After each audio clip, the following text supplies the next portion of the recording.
పూర్తి వివరాలు చూసే ముందు మా ఛానల్ ని సబ్స్క్రైబ్ చేయడం మర్చిపోకండి. శ్రీ గురుభ్యో నమః. శ్రీ మహాసరస్వత్యై నమః. ఓం నమః శివాయ. నారాయణ శాస్త్రి ఆస్ట్రాలజీ ఛానల్ వీక్షిస్తున్నటువంటి ప్రేక్షక మహాశయులకు స్వాగతం, సుస్వాగతం. ఈరోజు మనము 2026 సంవత్సరం ఫిబ్రవరి నెల 21వ తేదీ నుంచి 28వ తేదీ వరకు కన్యా రాశిలో జన్మించిన వారి యొక్క రాశి ఫలితాలు ఏ విధంగా ఉన్నాయో తెలుసుకుందాం.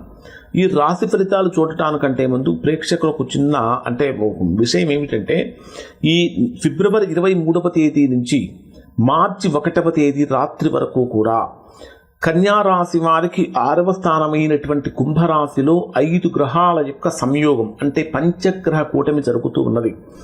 ఇది ప్రళయమా రాజయోగమా అనేటటువంటిది కూడా మీకు త్వరలోనే తెలియజేస్తాను. ముఖ్యంగా చెప్పాలంటే ఇప్పుడు ఈ పంచగ్రహ కూటమి మీద ఎక్కువగా కాన్సన్ట్రేట్ చేయకుండా కేవలం రాశి ఫలితాల మీద మాత్రమే కాన్సన్ట్రేట్ చేస్తున్నాను. అయితే ఈ వీడియో అయిపోయిన తర్వాత ఒక వితిన్ 1 or 2 డేస్లో మీకు పంచగ్రహ కూటమి వలన ఎటువంటి ఫలితాలు కలుగుతాయి, ఎటువంటి పరిహారాలు పాటించాలనే ఒక ప్రత్యేకమైనటువంటి వీడియో కూడా చేయడం జరుగుతుంది. ఆ వీడియో చూడండి, ఆ పరిహారాలు కూడా పాటించండి.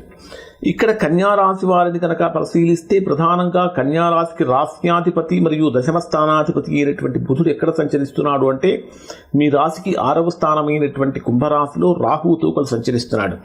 కన్యా రాశి వారికి రాశ్యాధిపతి మరియు దశమ స్థానం అంటే ఉద్యోగ స్థానం, వ్యాపార స్థానం, కర్మస్థానాధిపతి అయినటువంటి బుధుడు ఎప్పుడైతే రాహుతో కలిసి సంచరిస్తుంటాడో ఉద్యోగపరమైనటువంటి విషయాలలో కొన్ని రకాలైనటువంటి మాయలకు లోనయ్యే అవకాశం ఏర్పడుతూ ఉంటుంది. మాయలు ఎక్కువగా వస్తూ ఉంటాయి. ద్వితీయ స్థానాధిపతి ధనాధిపతి అయినటువంటి శుక్రుడు కూడా అంటే సుఖాలకు కారకుడైనటువంటి శుక్రుడు కూడా 6వ స్థానంలో రాహుతో కలిసి సంచరించేటటువంటి సమయంలో విపరీతమైనటువంటి కష్టం పడుతున్నప్పటికీ దాని తగ్గ ఫలితాన్ని ఆలస్యంగా పొందే అవకాశాలు ఉంటాయి. తృతీయ స్థానాధిపతి అయినటువంటి కుజుడు, అష్టమాధిపతి అయినటువంటి కుజుడు కూడా 6వ స్థానంలో రాహుతో కలిసి సంచరించేటప్పుడు ఏం జరుగుతుందంటే ఇంటర్నల్ ఎనిమీస్ పెరిగిపోతూ ఉంటారు. సోదర సంబంధాలు బలహీనపడుతూ ఉంటాయి. ఒక మంచి మాట్లాడినా సరే అవతలి వారు దానిని తప్పుగా అర్థం చేసుకుని మీ మీద నిందలు వేసే అవకాశాలు కూడా కనిపిస్తూ ఉంటాయి. కాబట్టి జాగ్రత్తగా ఉండాలి. చతుర్థ స్థానాధిపతి అయినటువంటి గురుడు దశమ స్థానంలో ఉన్నటువంటి కారణం చేత ఈ రాశి వారికి గురుబలం బాగా ఉంటుంది. అయితే ఇక్కడ మీకు ఒక అదృష్టం ఏమిటంటే గురు వీక్షణం కూడా ఈ పంచగ్రహ కూటమి మీద ఉంటుంది. ఇది ఒక రకంగా చెప్పాలంటే అనుకూలమైనటువంటి ఫలితాన్ని ఇస్తుంది అని చెప్పాలి. ఇక పంచమ షష్టాధిపతి అయినటువంటి శని కూడా మీ రాశికి 7వ స్థానంలో సంచరిస్తున్నటువంటి కారణం చేత సంతానపరమైనటువంటి విషయాలలో దాదాపుగా అనుకూలంగా ఉంటుంది. కానీ ఆరోగ్యపరమైనటువంటి విషయాలలో కన్యా రాశి వారు చాలా చాలా జాగ్రత్తలు పాటించాలి, లేకపోతే ఆరోగ్య భంగం కలిగేటటువంటి అవకాశం ఏర్పడుతూ ఉన్నది. ప్రధానంగా కనుక తీసుకుంటే నిరుద్యోగులుగా ఉన్నటువంటి వారు చేసే ప్రయత్నాలలో కొద్దిగా స్వల్పమైనటువంటి ఆటంకాలు కలుగుతూ ఉంటాయి. ఎంత ప్రయత్నించినప్పటికీ ముందుకు వెళ్ళలేకపోతూ ఉంటారు. ఎక్కడో ఒక చోట ఉద్యోగంలో ఉన్నటువంటి వారికి పై అధికారుల నుంచి కానీ తోటి కొలీగ్స్ నుంచి కానీ సమస్యలు కలుగుతూ ఉంటాయి. లేదా నిరుద్యోగులుగా ఉన్నటువంటి వారు చేసే ప్రయత్నాలలో ఇబ్బందులు కలుగుతూ ఉంటాయి. ఇక్కడ మరి డే వైజ్గా కనుక పరిశీలిస్తే ఈ రాశి వారికి ఏ విధంగా ఉంటుందని కనుక మనం చూస్తే ఫిబ్రవరి 21వ తేదీ నుంచి 21వ తేదీ రాత్రి 7:06 వరకు ఉండేటటువంటి సమయం అంతా కూడా మీ సంబంధ బాంధవ్యాల మీద ఎక్కువగా ఫోకస్ చేయాల్సి వస్తుంటుంది. ముఖ్యంగా చెప్పాలంటే దాంపత్య జీవితం గురించి కానీ పార్ట్నర్షిప్ విజయాల గురించి, పార్ట్నర్షిప్ విషయాలకు సంబంధించిన విషయాలు కానీ ప్రధానంగా ఇవి చర్చకు వస్తూ ఉంటాయి.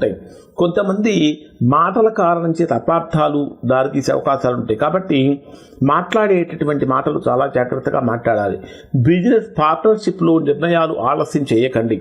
పరిహారం ఏమిటంటే భార్యాభర్తలు ఇద్దరూ కలిసి జంటగా దేవాలయానికి వెళ్ళి దేవాలయ దర్శనం చేసుకోవడం చాలా మంచిది.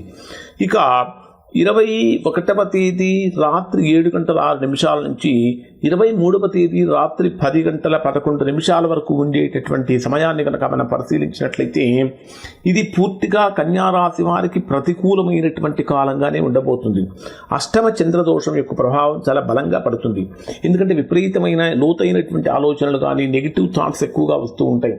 అంటే జరిగిపోయినటువంటి విషయాలని పదే పదే మరలా గుర్తు చేసుకునేటటువంటి పరిస్థితులు కనిపిస్తూ ఉంటాయి. పాత సంఘటనలు గుర్తుకొస్తూ ఉంటాయి. ఎక్కువగా ఆరోగ్యం మీద కూడా దృష్టి పెట్టాలి. ఎందుకంటే 6వ స్థానంలో పంచగ్రహ కూటమి ప్రభావంతో పాటు అష్టమంలో చంద్రుడి యొక్క ప్రభావం వచ్చినప్పుడు ఇది చాలా జాగ్రత్తగా ఉండాలి. వెహికల్ డ్రైవ్ చేసేటప్పుడు చాలా జాగ్రత్తగా ఉండాలి. ఇది కూడా కన్యా రాశి వారికి అంతర్ముఖ శుద్ధి కాలం అని చెప్పాలి. అంటే ఇంటర్నల్గా మిమ్మల్ని మీరు శుద్ధి చేసుకునేటటువంటి కాలం. ఆధ్యాత్మికంగా ఎదగడానికి ఇది ఒక మంచి సమయంగా ఉంటుంది. ఇక్కడ మీరు మంగళవారం రోజున జనరల్గా సోమవారం శివాభిషేకం చేయమని చెప్తాము, కానీ మంగళవారం రోజున కనుక శివాభిషేకం చేసినట్లయితే తద్వారా మంచి ఫలితాలు పొందుతారు.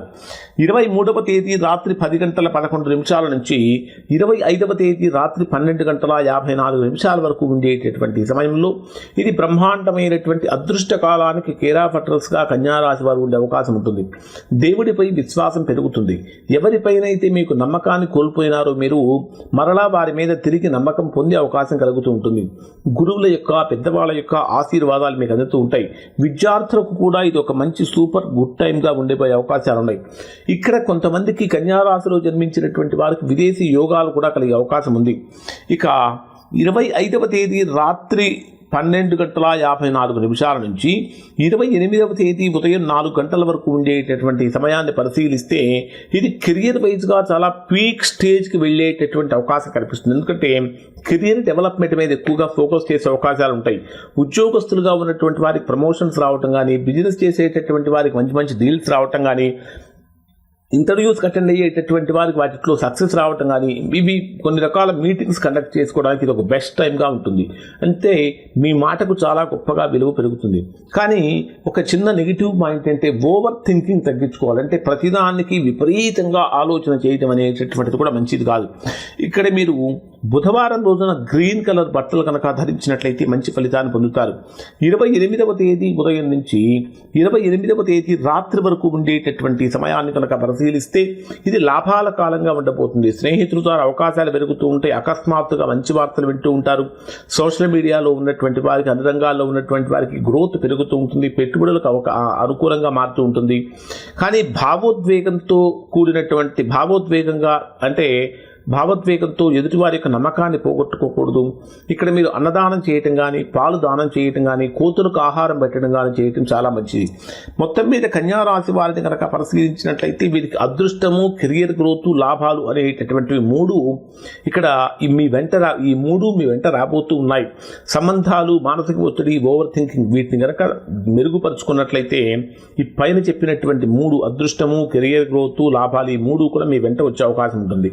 ఇక 25వ తేదీ నుంచి 28వ తేదీ వరకు కెరియర్ టర్నింగ్ పాయింట్గా మనం ఆల్రెడీ చెప్పుకున్నాం. 28వ తారీఖున లాభదాయకమైనటువంటి రోజుగా చెప్పుకున్నాం. అంటే ఒక్క నిర్ణయం మీ భవిష్యత్తును మార్చేసేటటువంటి విధంగా ఉంటుంది. జనరల్గా ఇప్పుడు చెప్పినటువంటి ఫలితాలు అందరికీ వర్తిస్తాయి. ఎవరికైతే వర్తించడం లేదో, ఎవరైతే తీవ్రమైనటువంటి ప్రతికూలతలు పొందుతున్నారో దానికి కారణం ఏమై ఉంటుందంటే వారి యొక్క వ్యక్తిగత జాతకంలో ఏర్పడినటువంటి దోషం యొక్క ప్రభావం అయి ఉంటుంది. అటువంటి సందర్భంలో ఒక్కసారి మీరు మీ యొక్క వ్యక్తిగత జాతకాన్ని విశ్లేషణ చేయించుకొని దోషం ఎక్కడుందో తెలుసుకుని దోష నివారణ చేయించుకుంటే సత్ఫలితాన్ని పొందుతారు. ఇవి కన్యారాశి వారికి సంబంధించిన ఫలితాలు. శుభం.